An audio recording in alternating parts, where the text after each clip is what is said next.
Right now on Tech Radio, Apple on the hook for $1 billion. But there is a plan. Hi, I'm Artemis. I am a computer-generated AI voice, and you're listening to Tech Radio.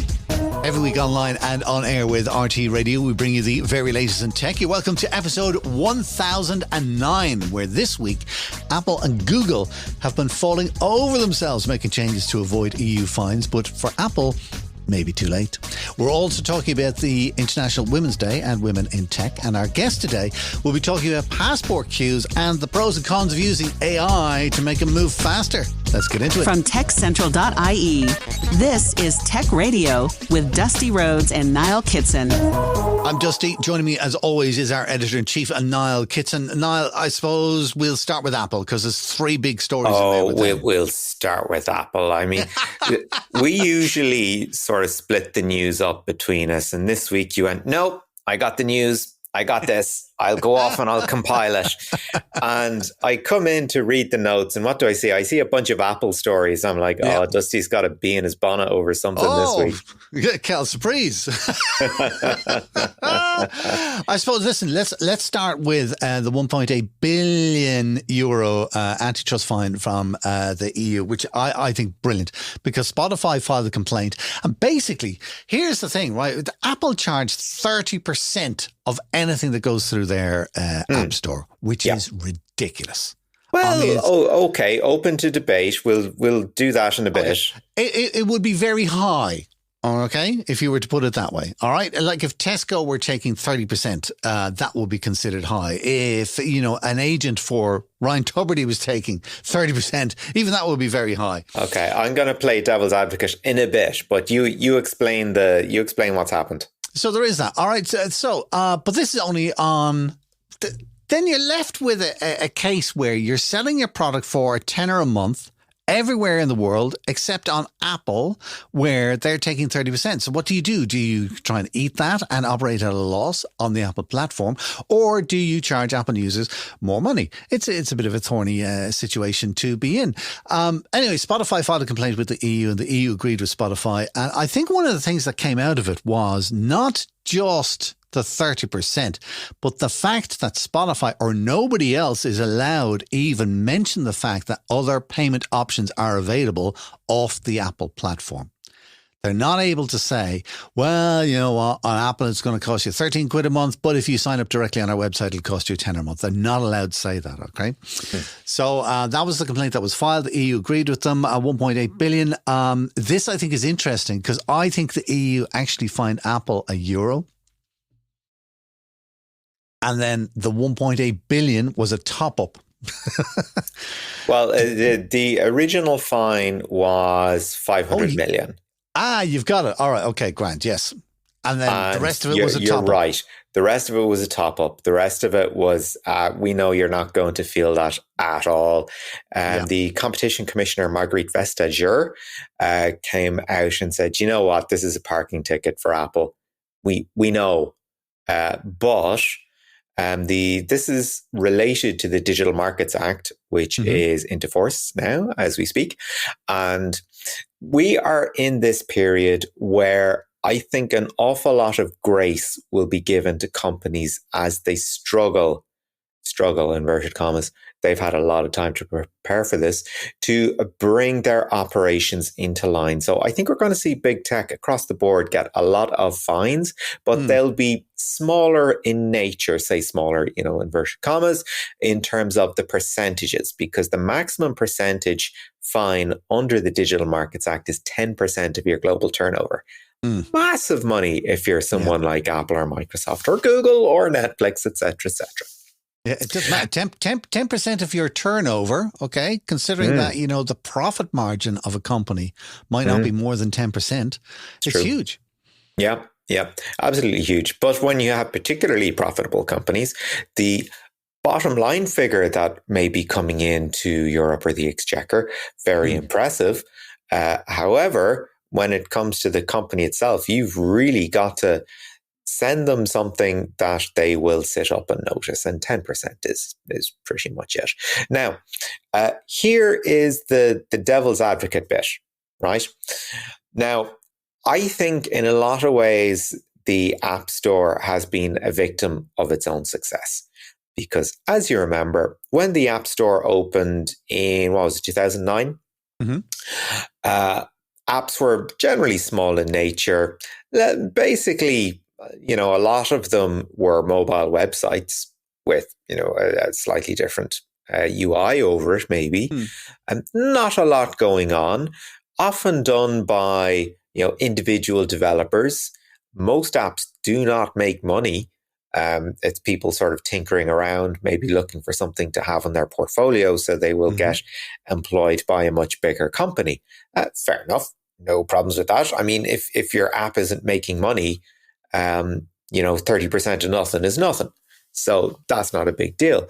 The App Store terms and conditions were developed at a time for, it was expected that apps at best would make a modest amount of money. For maybe individual developers, maybe small companies, that kind of thing. Now we have the massive tech companies who are basically looking at it and going, well, look, we make an awful lot of money. Why should we have to pay you an awful lot of money for something you are expecting not a lot of money for? Yeah. So I think Apple's argument is, just because you're wildly successful, it doesn't give you a pass on anything. You signed up for this. You signed up for the developer terms and conditions. The fact that you're hugely successful, I mean, good for you guys, but I mean, you're still playing on our field. Now, the Digital Markets Act expressly says you cannot dictate the terms of the playing field anymore, right? You can go under the DMA. You can go to a different app store for Apple apps if you want, and you can download stuff from there. Similarly, if you want to use a different payment system than Apple, and this is where we are here with the Spotify action, you should be able to do that. If you want to use your own payment system, you should be able to do that. And that's how we got to this point. But in playing devil's advocate, again, Apple did not know the App Store was going to be successful. Did not know. We couldn't have foreseen how profitable it would be for some companies. You're talking about 2009, okay? Yes. That was, 15 years ago. They have done nothing in the interim to change. Yeah. 30%. By anybody's stretch of the imagination, is a large chunk of cash. All right. And I will go with Apple's argument that it doesn't matter if you're turning over billions and billions, you still pay the same rate as the guy who's turning over 100 quid. All right. Yeah. So there's nothing there. But just the fact that it's so much, that it's the percentage that I have a problem with more than, and I like the thought of, it's actually funny now that you say, because Google Play have the same thing. Okay. In that they have to allow other Play stores on their platform, same as Apple have to do, and allow other payment processes and stuff like that. And I'm wondering, will people go with those other stores? Because one of the advantages of, certainly with Apple and possibly with Play, is that Apple will check apps that are going onto their store, and they will check them to make sure that they conform to a certain policy and technical standard and safety and stuff like that. And there is a reassurance about that. And also making a payment via Apple, because they are a respectable company, is also very reassuring. So even though another app store may be available, I wonder, would I use it? Especially that I'm already set up. However, the important thing is that we have the choice, which we didn't have before. That's true. That's true. However, if Apple were to say you can buy your Spotify subscription through the app on the Apple App Store, where Apple already has my payment details and keeps them very, very safe, am I more likely to use that service than to go up to Spotify and kind of have to input my details from scratch? Of course you'd use the Apple service, but the thing is, will you pay an extra 30% per month to use the Apple service when it's available? Or are Spotify happy to eat a 30% loss? Well, there you go. It's back to the 30%. It's too much, right? Here's a thought that I had during the week. Write this down. Apple used to make computers. Now Yeah. they make money. Well, they're very good at it. Oh, They're yeah. very good at it. That is all that Apple is about. It's just about money. How can we get people into our system? How can we keep them in there? There was another, this is the bit, the Apple, the 1.8 billion was like, yeah, I'll tell you the court case or the proposed court case that really made me happy during the week, that made me smile, that made me jump up and down and go, yes! All right. It's a proposed class action lawsuit against Apple in the States. And it's against Apple Cloud, right? Because if you're using iCloud, like all of the cloud services, you can blah, blah, blah, blah, whatever. But there is a restriction with Apple on certain file types that are hosted. Okay. And they will exclude certain file types. Some of them will include app data and some of them will include device settings, that you can only host them with Apple's iCloud. You can't use them on whatever, Dropbox or whatever else. Yeah. All right. So it becomes just way more convenient to use Apple. All right. And they have done that. It's a technical restriction. It's just written into the software.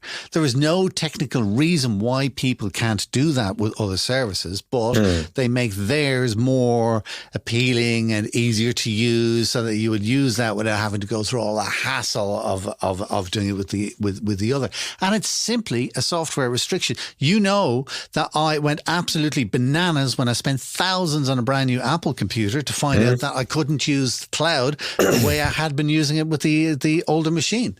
And again, it's a thing to keep you within the Apple garden and to pay more to Apple for the same service that I had before. Again, playing devil's advocate on this, there are apps for Microsoft, for Google, for Dropbox. It's not like you can't use these services with Apple devises. No, I mean, they are there. But there are restrictions with them, is what I'm saying. All right. And that the Apple service is the only one that will do certain things. Yeah. All right. Well, you don't have the choice if you say, oh, well, actually, I want to use Dropbox for everything. You can't. Yeah. Well, I will give an example of where I've run up against this and gotten very cranky over it. Is the lack of support for lossless audio on iTunes.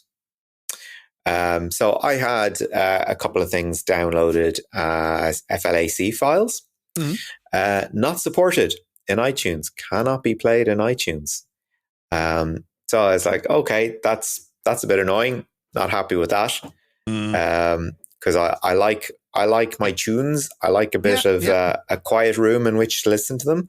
And if you use the Apple lossless codec, no problem. Yeah. Apple lossless, it's out there. That's what I'm at. Like, you know, kind of, if you want to use another lossless codec, well, why shouldn't you on the player? It's that kind of walled garden stuff that really just, I mean, oh my God, I wish this was television because you could see my face crunching up and just pure frustration. Like, you know, quite impressive, actually.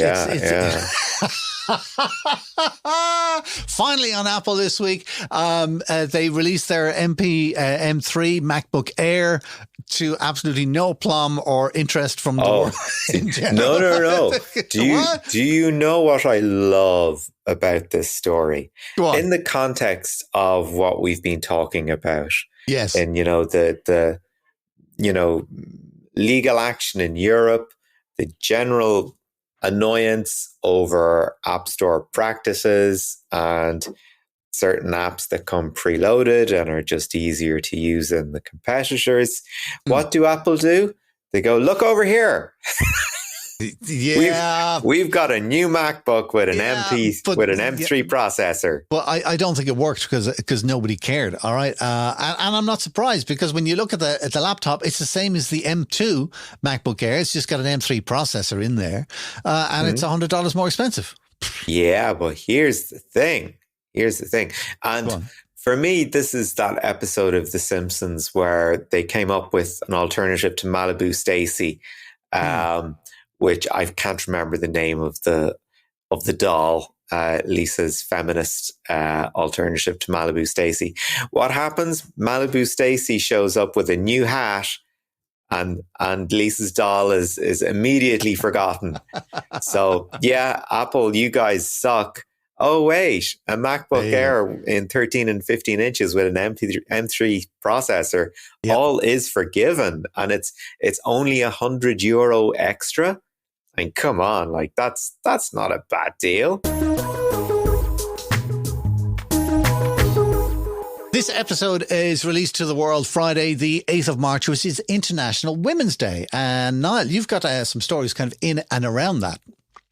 Yeah, I got 3 stories that landed in my inbox. So some giving me cause for concern, and others, unfortunately, reinforcing things that we've talked about on the show over the years.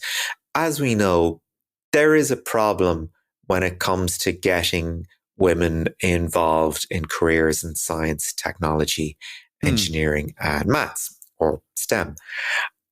And there's a couple of reasons for it, which every year they just seem to get reinforced over and over and over.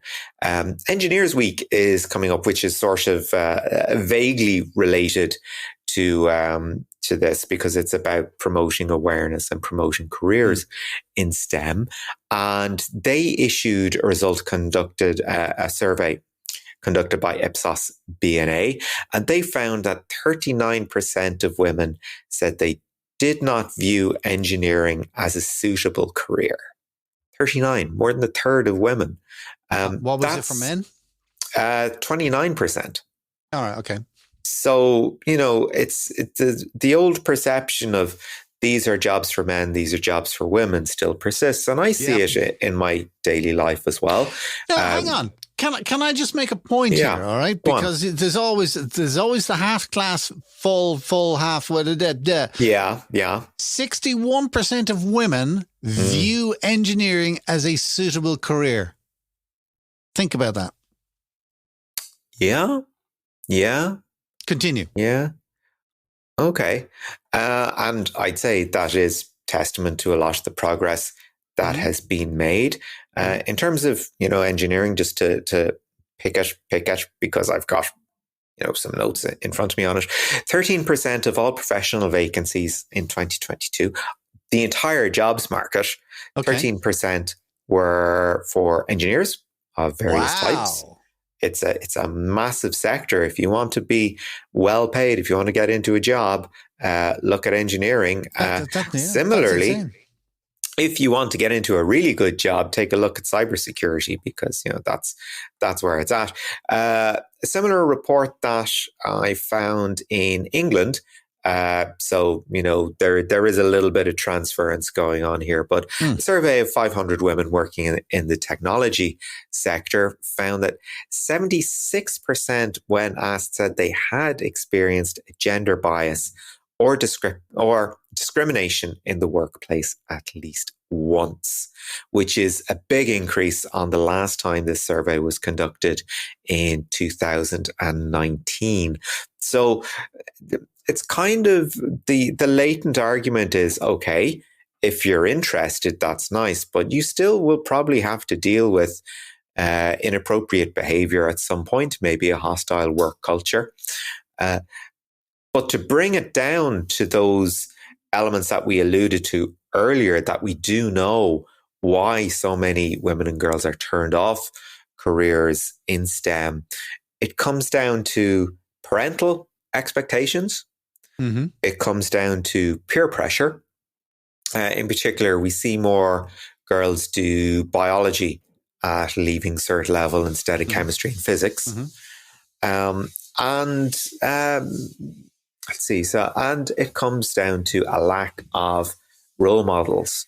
That old argument that you can't be what you can't see, which I picked up on this show in discussion with, I think it was Lorna Martin from Fidelity Investments a couple of years ago, talking about this very subject. So the lack of role models, the peer pressure in terms of, sticking with your mates, getting into whatever they're doing.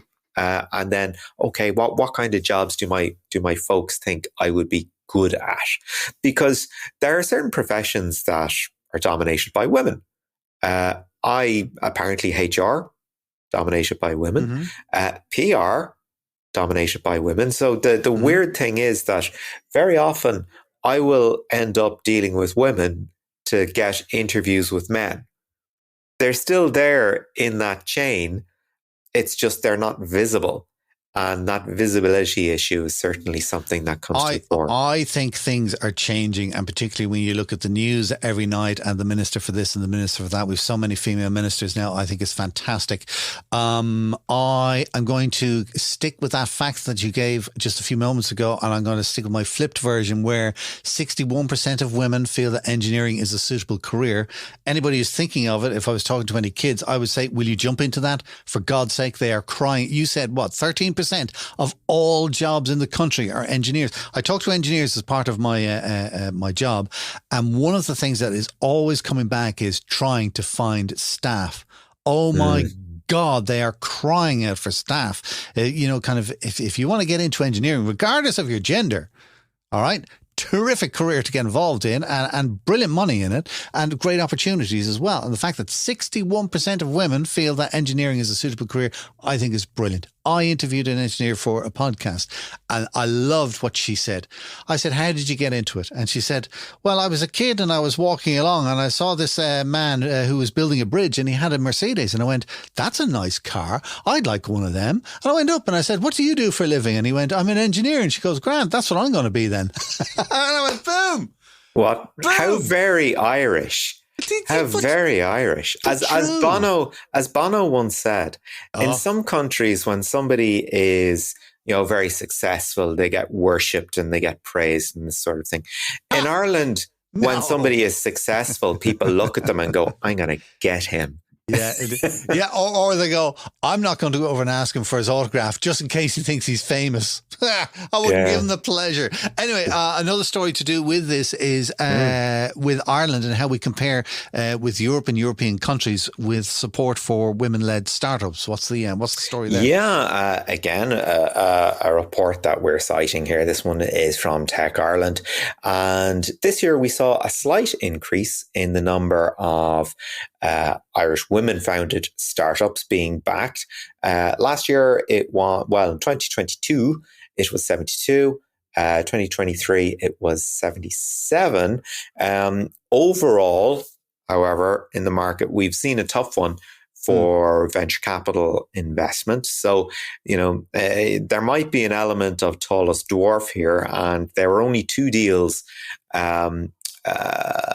recorded that were in the over 10 million euro range. And those were from Tipperary-based Shorla Oncology and Dublin's Provirum Medical. So MedTech doing actually pretty well here. But there's a lot less money than there was. However, a lot more female-founded companies knocking about. So it's a little bit of swings and roundabouts. There are good news stories there, but seeing as there's less money sloshing about there overall, this seems to be a down year across the industry. People that we've talked to, in particular, sort of looking at new clients coming along, looking at how they're spending their marketing budgets, seeing as we're in media, that kind of thing.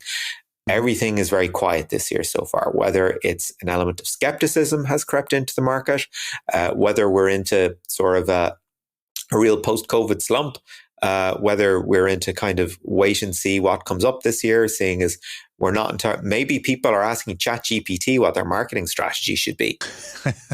They probably are. And God help us if that's what they're basing their marketing strategy on. However, anyway, listen, International Women's Day, I think the most important thing to come out of this and that we should recognize is that things are changing. And I like that. Yeah. So for our last story today, there was an Irish survey that came out during the week about adults and their attitudes and opinions to their devices, to their smartphones and their tablets. And it's kind of surprising, the results that came back. Well, this was one of those surveys that you see the headline and you think, God, this is going to be kind of fluffy and the stats are going to be a little bit kind of, if you dug into them, you'd find actually, no, that's not what they're saying at all. Yeah. However, smartphone usage for most of us is more than 5 hours a day. And when you look at that figure, you think that's a load of nonsense. 5 hours a day, forget about it. But I sit at my desk all day. I've got a smartphone in front of me. Whenever I move, it's got a motion sensor on it. So when I jiggle a little bit, the screen pops up, and invariably there's some sort of notification on it. And you go, oh, right, that could be important. Better check that out. And these little moments, they certainly add up, don't they? They do. Well, if you get 5 minutes here and you've got 5 minutes there, and you only do that, kind of 10 times during the day, that's almost an hour in itself. All right. And then there'll be another part during the day, maybe on a commute or after dinner or whatever time you have. You just, I'll just check out my phone, blah, blah, blah, whatever. Or do a crossword on it or whatever. Yeah. So like I can absolutely. And then, of course, YouTube is another thing. More and more people just getting their entertainment off YouTube or listening to podcasts. Yeah. Good on you. Your podcast app of choice. There you go. So, 5 hours a day, I can see that. I'm guessing that teenagers will spend more times on smartphones than adults, yeah? Yes. Overall, they certainly do. But this brings a whole bunch of concerns because, ask anyone who loves chocolate to stop eating chocolate. You get that craving. You get that. In theory, you're like, yeah, I could give that up. It's only one part of my diet. And then your body goes, where's that refined sugar and cocoa and caffeine thing that I really like? And it gets really, really hard to get rid of. We would undoubtedly see the same thing if we had our smartphones taken away. But as adults, we have certain views of technology and social media and whatever. Younger people have very different views. In particular, if you look at usage patterns for the likes of TikTok, which we're not on because we are old men, but also things like Instagram, where people present the best versions of themselves all the time. And there is that kind of FOMO of, gosh, I'm not, living up to my potential unless I'm, on a par with this, on a par with the highlights. So yeah, we can't live without our smartphones. We love that dopamine hit, and the bits that we really do like following on our smartphones, not great for our mental health. There's one other thing I wanted to ask you about that, if you can dig into it. I saw an ad today for a tablet. All right. But the ad started off with a teenager kind of like, just waking up in the morning. And the first thing they did was they reached over to their bedside locker, and the tablet that they were selling, of course, was there. And it's the first thing they look at. Now, I'm sure a lot of people check their phones first thing when they wake up. Was there anything in the survey about that? Yeah, on a personal level, that certainly used to be the way I operate. Also, a very quick shout out to Deloitte, because this is their survey. We didn't do this ourselves. So yeah, is it the first thing people do in the morning? I'd say an awful lot of people. Yes. Have you got an actual stat in front of you? I saw part of it, and it's one that stuck out in my head, was that the majority of people will check their phones within 30 minutes of waking up. Yeah, I think it's about 3/4 of people. It's absolutely massive. If it's there, people just reach out and they check it. Now, I've got alarms set for my morning. I've got my smartphone in my hand when I switch it off. What's the first thing you can do? Let's have a look at the screen, see if anything has happened. Yeah, that's it. It's the news app, and I specifically want to know, did a nuclear bomb go off while I was asleep? That's exactly. Is there anything outside that I can step out into? Is there a country left? There you go. Listen, Niall, as always, thanks for keeping us up to date with the news of the week. Delivering Irish tech news since 2006, this is Tech Radio. If someone was to ask you what is the most boring part of air travel, chances are that included in the list will be waiting at passport control. It's slow, it's boring, it's the worst thing ever when you just want to get home. But what if AI could do the same job as passport control in a fraction of the time? Sounds great. But what happens when such an automated system breaks down? Or what happens when such an automated system gets hacked? Delaram Golpegani is a researcher at ADAPT, the Science Foundation of Ireland Research Centre for Digital Content. She shared a vision of a better consumer experience for us with some strings attached. Over the last few months, we've gotten used to the broad strokes of the EU AI Act, this sort of risk-based approach. Now we know a little bit more about the Act. Indeed, we might have it in our hands properly by the time this goes live. And there are a few little wrinkles added in there, which kind of have echoes of GDPR in terms of understanding the nature of information that might be held on you and what you can do about it. Yeah, the overall objective of the EU AI Act is to ensure the implementation and use of AI in the EU. And it tries to protect citizens' health, safety, and fundamental rights from the negative impacts of AI. And for this, it adopts, like you said, a risk-based approach where AI systems are categorized based on their level of the risk that they have on these three key areas of concern. So we have like prohibited AI systems, which can't be deployed within the EU. We have high-risk AI systems, and here we have systems that are a safety component of products or sub-products that are already regulated, such as toys, machinery, elevators. And also there are specific applications of AI which are counted as high risk, like systems that are used in education for assessing students. And then there are systems that having like limited risk, and there are transparency obligations for that. For example, if you are using an AI system for generating an image, so you need to say that this image was generated using an AI system. And there are systems which has like minimal or limited or no risk, and there are codes of conduct that you can voluntarily comply to. So that kind of raises a question that we know the broad strokes of what falls into each category roughly, but you kind of need a more systematic approach as well, because as greater and more innovations come along, they will need to be classified or reclassified. And I imagine there's an awful lot of voices in that conversation, whether they be technical, whether they be legal, whether they be ethical. It seems like there's an awful lot of cooks at work here.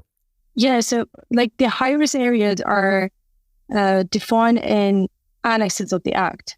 So there is this adaptability in the regulation now that the Commission has the power to add to the list of the systems. So if, as the time goes by and there are innovative technologies appearing, and also there are new ways of mitigating risk and impacts of AI, they have this power to adopt the list of high-risk applications based on the advancement in technology.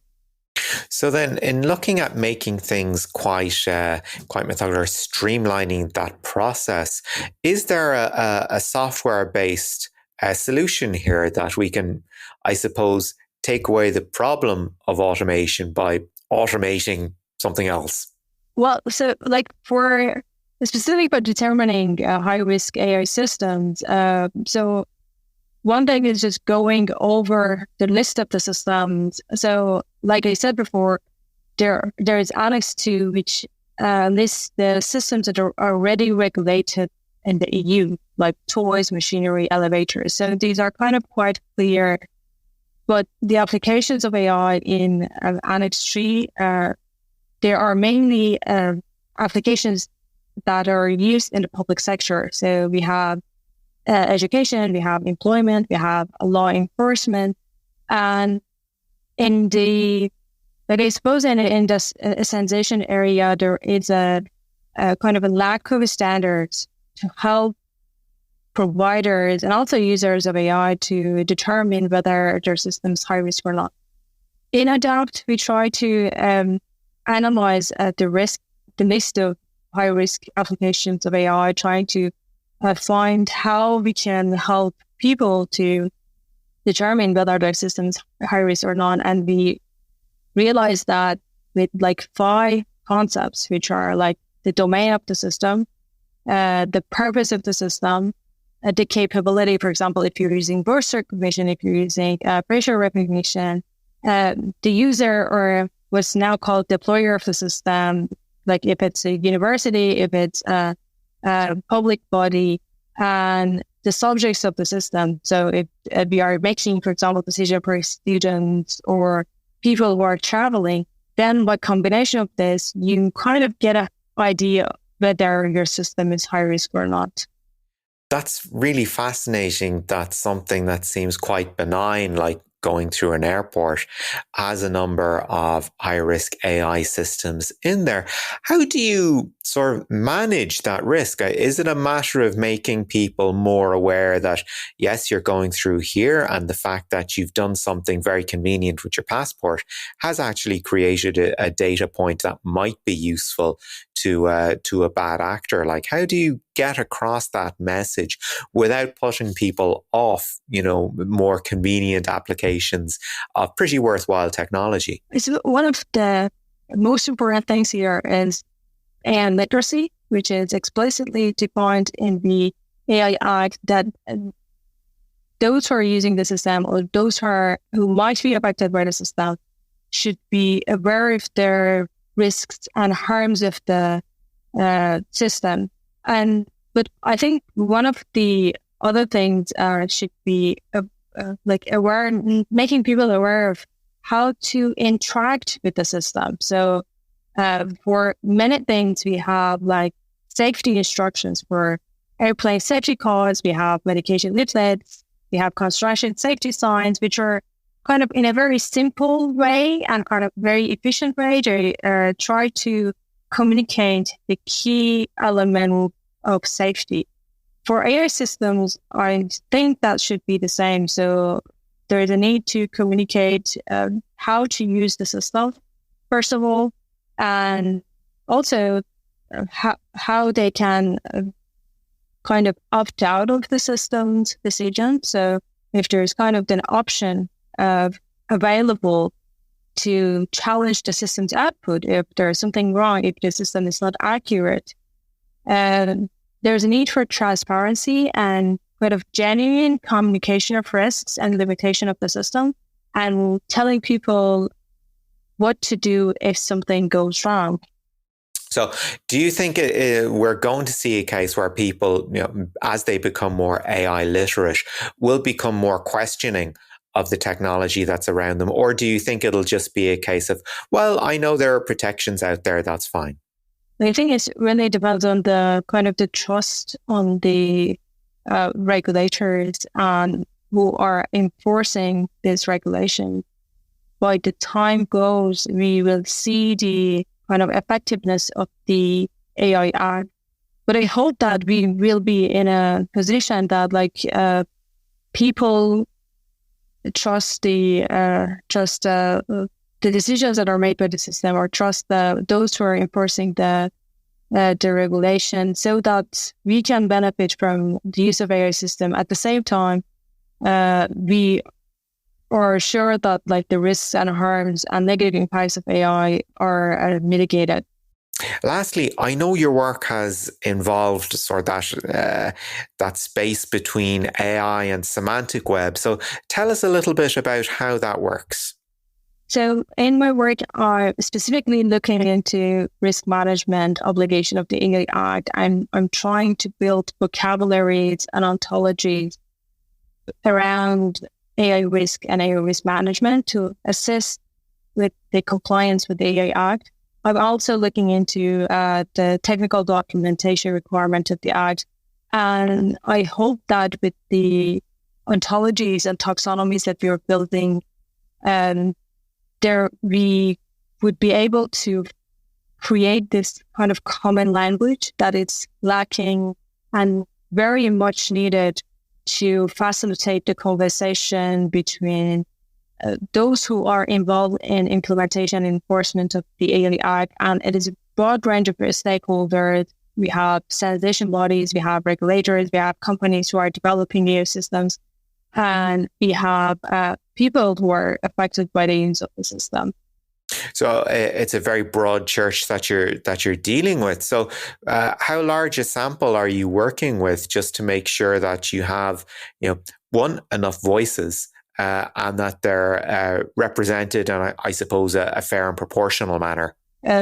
So my work is based on mainly the EU AI Act and the standards that are being developed at the moment.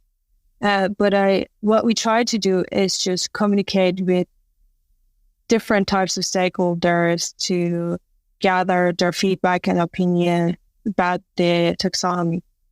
And so once you, I suppose, have developed this, or lingua franca, I suppose, of AI, do you see this as being a facilitator of additional conversations? Do you see it as being an aid to lawmakers or to legislators or academics? Well, so at the moment there is this EU vocabulary, and it is kind of common to have this kind of vocabularies within the EU. So one of the things that I'm thinking of is having AI risk vocabularies that facilitate, especially when you have like different bodies and different member states involved in development and deployment of an AI system. This can be helpful. It also promotes interoperability. So when you want to have a document and integrated with a different documentation that you have about your models or data, so it can facilitate the integration of your existing documentation, and it helps that like semantic interoperability if you want to send over the documentation and information for audits, for conformity assessment. And that was Dilaram Gulpegani, a researcher at ADAPT, the Science Foundation Ireland Research Centre for Digital Content, chatting with Niall Kitson. This is Tech Radio with Dusty Rhodes and Niall Kitson. That's it for our show this week. Do check out some of the stories online that we didn't have time to talk about in the podcast today. What do we have, boss? Yeah, for those who are interested in cryptocurrency, Bitcoin has surged past the $65,000 a coin mark. Google.org has invested $1 million in child protection in Ireland with the charity Bernardo's. And lastly, half of businesses are still not using fibre broadband. Wow. You'll find those and more online at techcentral.ie. And of course, we have our daily newsletter, which you send out, keeping up to date with what's going on as well. You can sign up for that for free on the website as well. We're back again next Friday with a brand new show online and on RT Radio 1 Extra, of course. Do remember to share our podcast with a friend in the tech biz or who just has an interest in tech. Just tell them to search for Tech Radio Ireland on Apple, Spotify, or now on YouTube. Until next time, from myself, Dusty Rhodes, and from Niall Kitson, thanks for listening. Have a great weekend. Remember, you can get the latest Irish tech news with hourly updates, daily newsletters, and more at our website, techcentral.ie. Share the knowledge and invite a friend to listen. Search Apple, Spotify, or YouTube for Tech Radio Ireland, or listen with RTE Radio 1 Extra. Tech Radio is produced by dustpod.io for techcentral.ie. From me, Artemis, live long and prosper.